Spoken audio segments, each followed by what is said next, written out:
जय मसीह की प्रिय विश्वासी भाई एवं बहन, प्रभु यीशु का हम धन्यवाद करते हैं इस एक और आनंद से भरे, प्रभु की उपस्थिति से भरे समय के लिए। प्रियो, हमारा परमेश्वर, हमारा रक्षक, हमारा छुड़ाने वाला परमेश्वर है।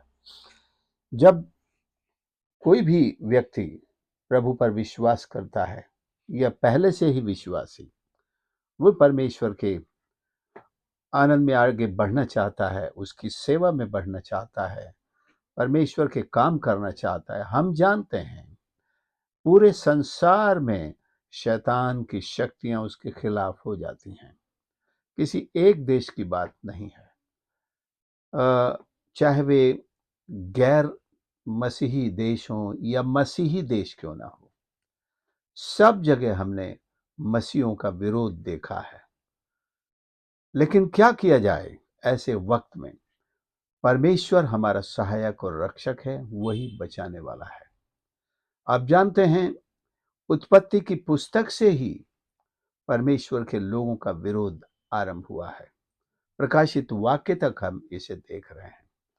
मैं दानियल के एक शब्द को यहाँ कोट करना चाहता हूँ, जिसने कहा कि परमेश्वर ने अपने दूत को भेजकर शेरों का मुंह बंद कर दिया और उन्होंने मेरी कोई हानि नहीं की। हे राजा, तेरे सम्मुख भी मैं निर्दोष ठहरा हूं। हालांकि राजा की व्यवस्था तो ये कहती है कि उसने राजा की आज्ञा न मानकर राजा के खिलाफ अपराध किया है या पाप किया है, विद्रोह किया है, उसकी सजा शेरों की मांद में डालकर, यानी कि मौत की सजा है। ये 6वें अध्याय में दानियल में मिलता है। वो ये दूसरा राजा है, दारा। और इससे पहले एक राजा हुआ जो नबूकदनेस्सर था।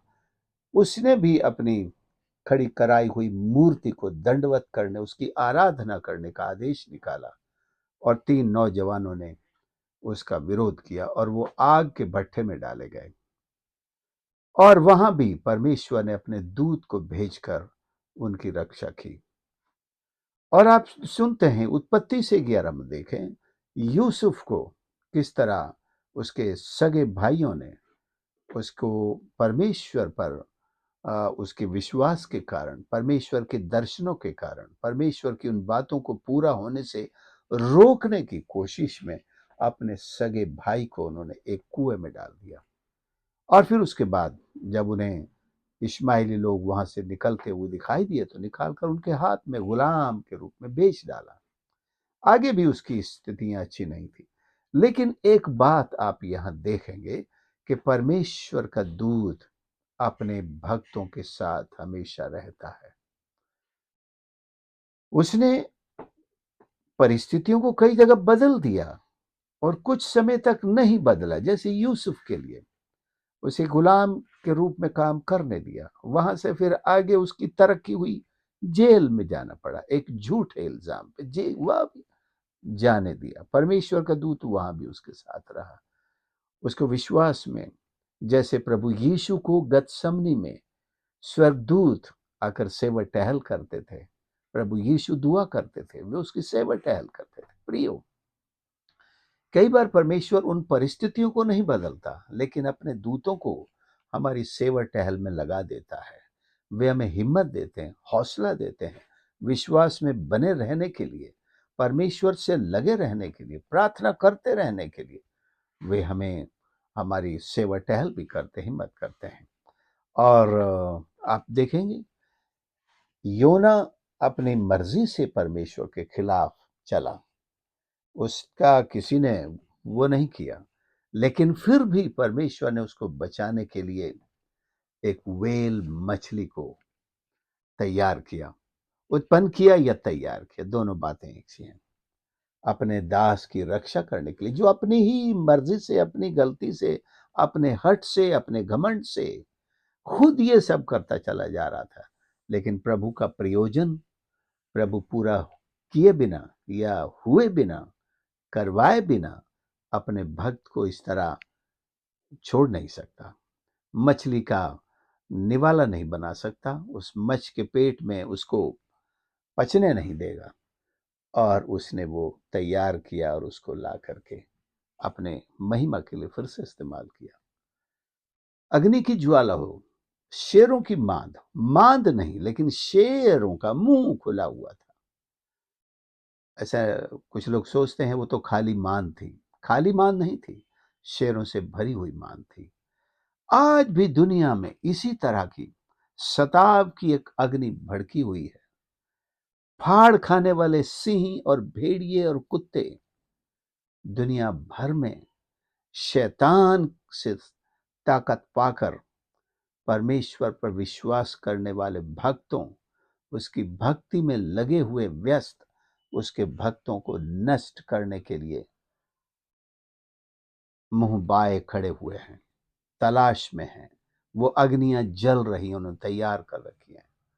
पौलुस के लिए कैद खाने, पौलुस के लिए बैंत, पिटाई और जंगली जानवरों के जोखिम हमेशा तैयार रहते थे।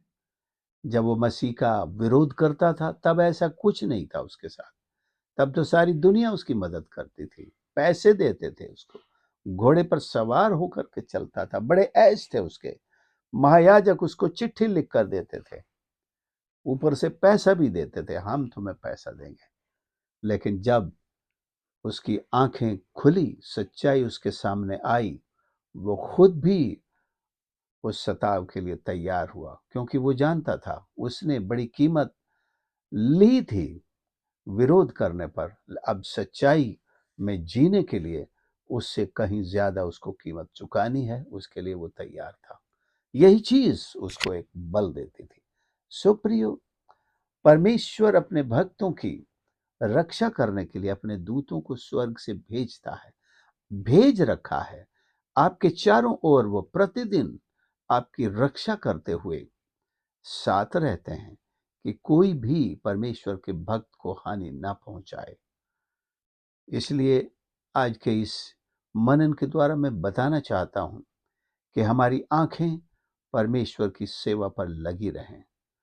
हमारा कमिटमेंट, हमारा समर्पण उसके वचन से चिपके रहने, प्रार्थना के जीवन में आगे बढ़ते रहने, उसकी गवाही देते रहने में, निरंतर देते रहने में लगा रहे और हम किसी भी बात से डरे नहीं।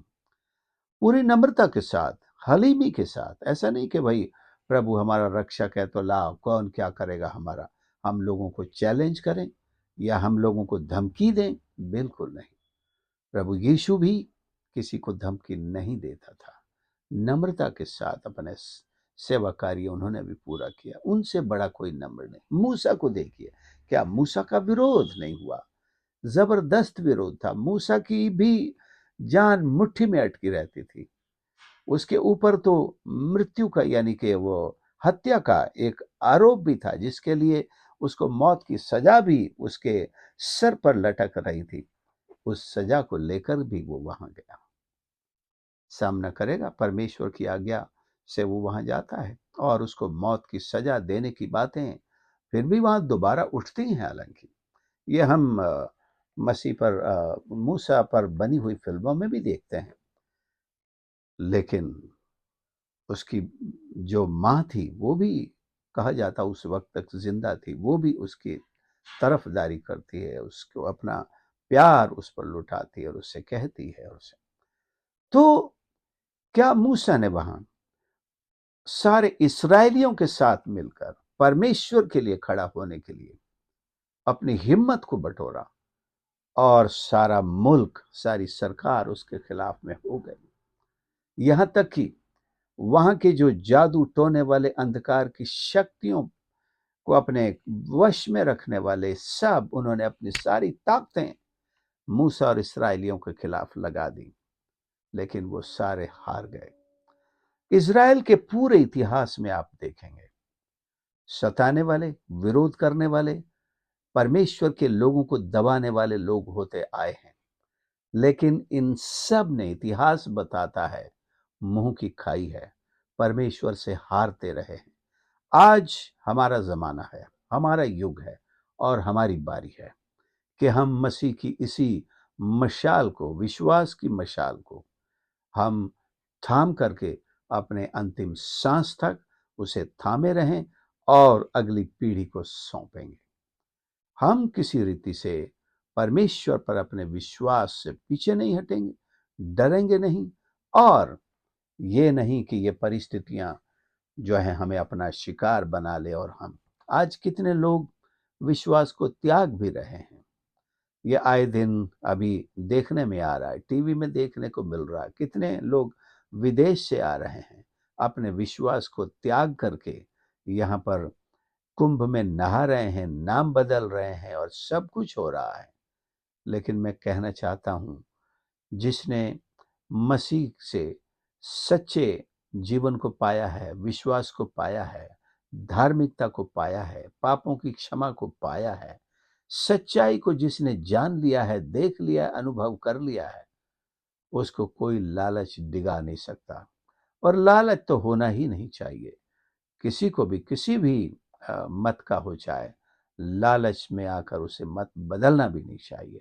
सो मैं कहना चाहता हूँ कि आप अपने इस विश्वास में अडिग रहें और प्रभु की महिमा निरंतर करते रहें।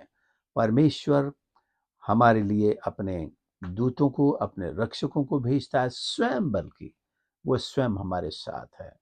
पौलुस जब मारने के लिए चिट्ठियां लेकर के बड़े पागलों की तरह चला जा रहा था, प्रभु यीशु ने स्वयं उसका रास्ता रोका, उसके रास्ते में खड़ा हो गया और उसके हृदय को पूरी तरह बदल दिया। हम यही प्रार्थना करें, प्रभु यीशु स्वयं इंटरवीन करे, मध्यस्थी करे कि इन सताने वालों के दिल बदले जाएं, स्वभाव बदले जाएं।